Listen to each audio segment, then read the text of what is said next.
Lutong Pinoy, the best. Ayan, ang aking ulam for today ay pinakbet na sitaw. Look at that. My favorite vegetable. Vegetable is the best.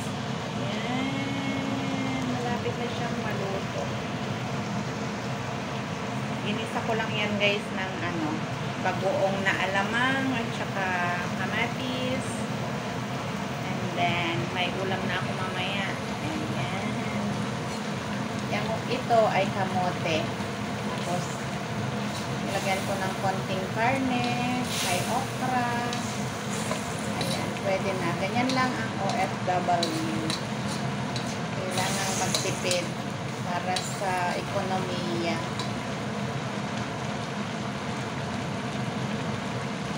Ulam na akyat mamaya. Look at that. Ang bango. Kain na tayo guys. Malapit ng maluto. Maraming salamat.